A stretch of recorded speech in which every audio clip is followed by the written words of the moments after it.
this movie that I'm going to talk about. It's called Stranger Than Fiction, and it came out in 2006. Did anybody here see that movie? Yeah, okay, a few of you. So in this movie, Emma Thompson stars as an author, and she is trying to finish a novel.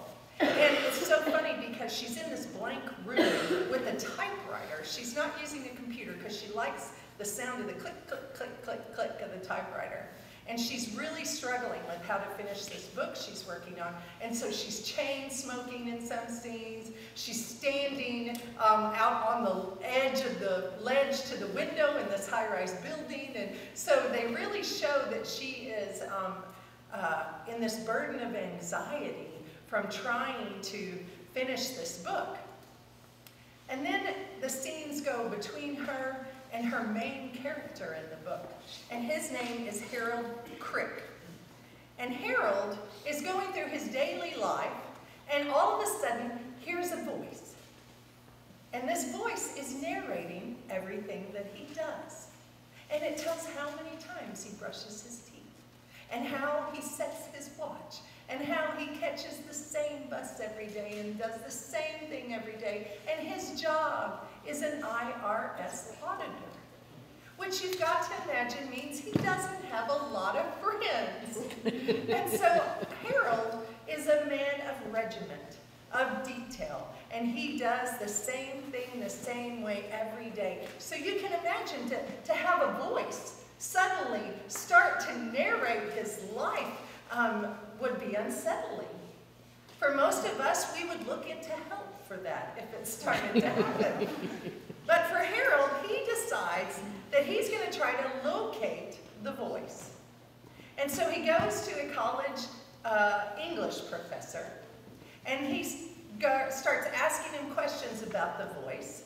And in that, they discover she has an English accent, and they kind of unearth the idea, and the professor figures out who this author is.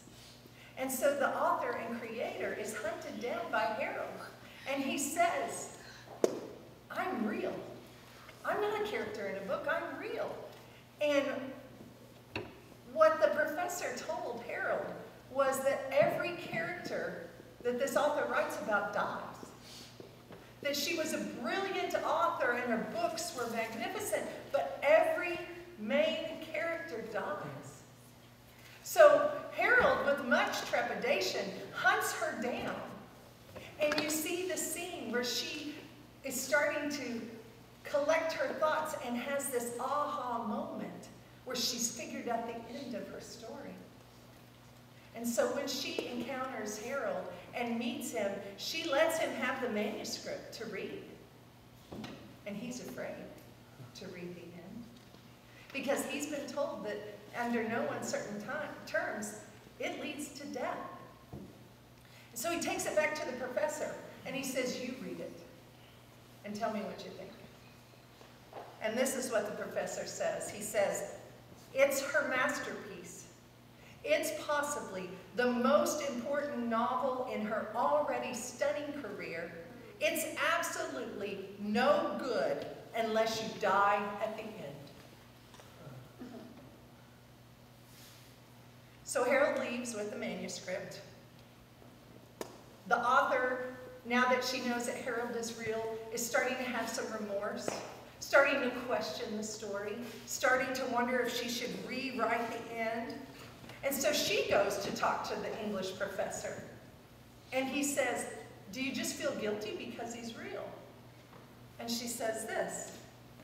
She says, no, because it's a book about a man who doesn't know he's about to die and then dies.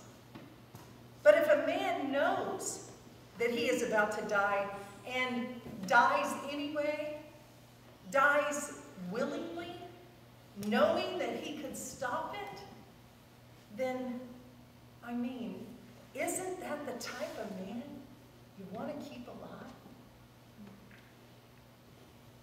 I couldn't watch this movie without thinking about the Easter story. Isn't that the type of man you want to keep alive? The one that walks willingly to death? The one that could stop it and doesn't.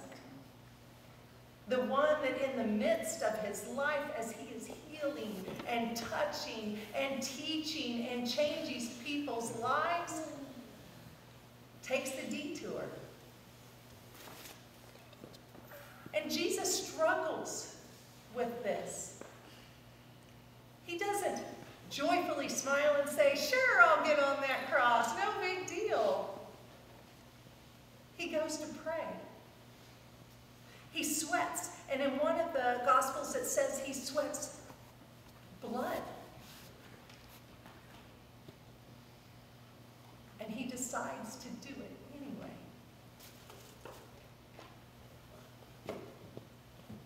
I'm on Facebook, and an 18-year-old girl that I know wrote this amazing post this week, and it said this: "This week, I long to fall in love all over again with the man who died for me."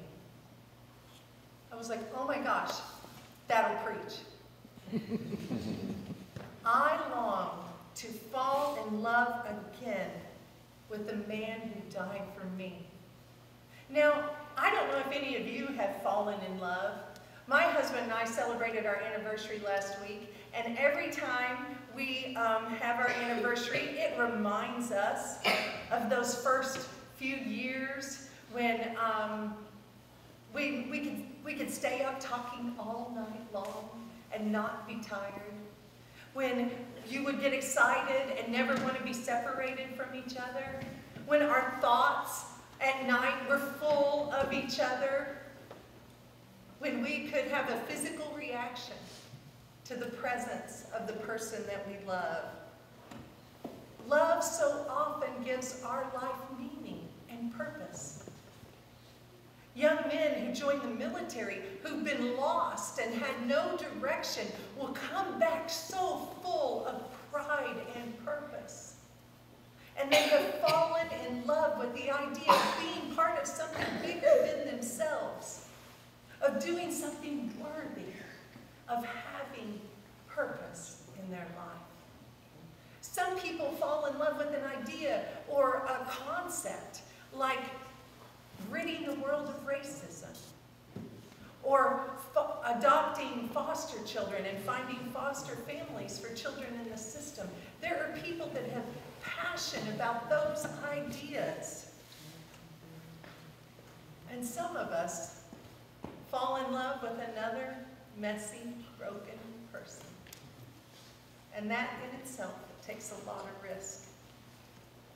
But God asks us to fall in love with this man, Jesus. This man that we have read about, who has changed the world, that we, all these years later, are still talking about, still making decisions in our lives because of the words that he said, for the challenges he gave us on how to live our daily lives, on how simply to treat another person. God asked us to fall in love with a man who broke down barriers between communities, who spoke to and debated with women as if they were equal, who said to the disciples, "Bring the children to me," and gave them value. A man who turned over tables in righteous indignation and anger and disgust at the complacency of what was happening in the church and in the temple. We are asked to fall in love again and again and again with the man who walked towards the leper instead of running away.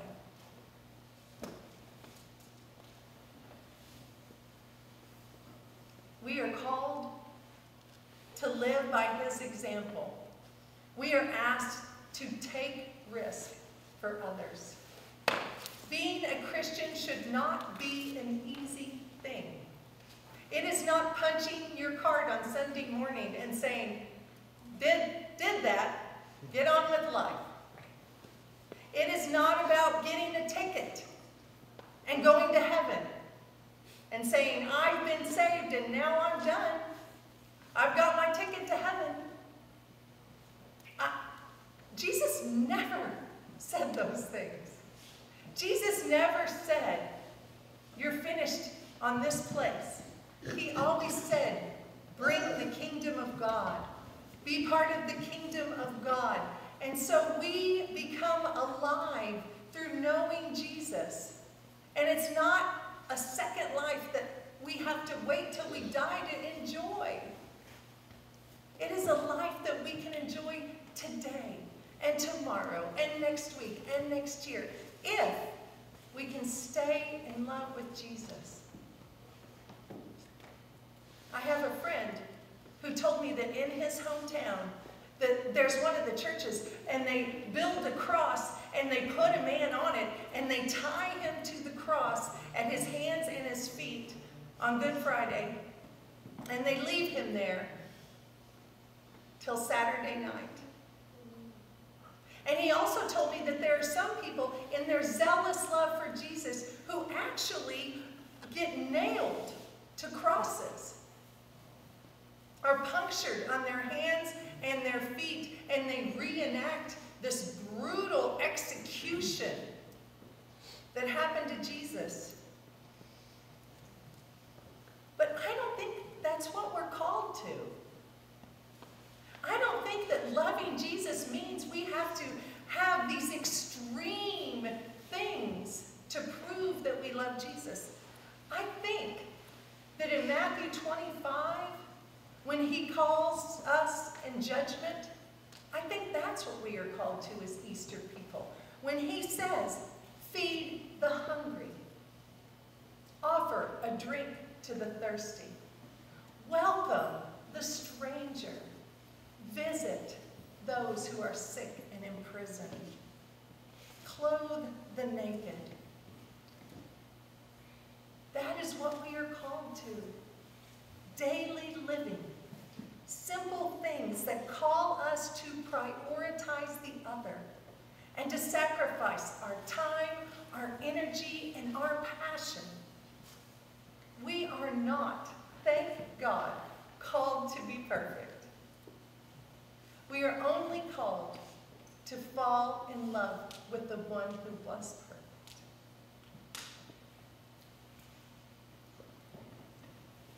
So does anyone want to know what happened to Harold? Yeah. Harold, I'm going to read you from the novel. As Harold took a bite of Bavarian sugar cookie, he finally felt as if everything was going to be okay. Sometimes, when we lose ourselves in fear and despair, in routine and constancy, in hopelessness and tragedy, we can thank God for Bavarian sugar cookies. And fortunately, when there aren't any cookies, we can still find assurance in a familiar hand, or a comforting embrace, or a kind and loving gesture. Not to mention hospital gurneys, nose plugs, uneaten danishes, soft-spoken secrets, and Fender Stratocasters, and maybe the occasional piece of fiction. And when we must remember that all these things, the nuances, the subtleties, the anomalies, when we assume that these things only accessorize our days, they are effective for a much larger and nobler cause. They are here to save our lives. I know the idea seems strange, but I also know that it just so happens to be true. And so it was on that day that a wristwatch saved Harold Crick.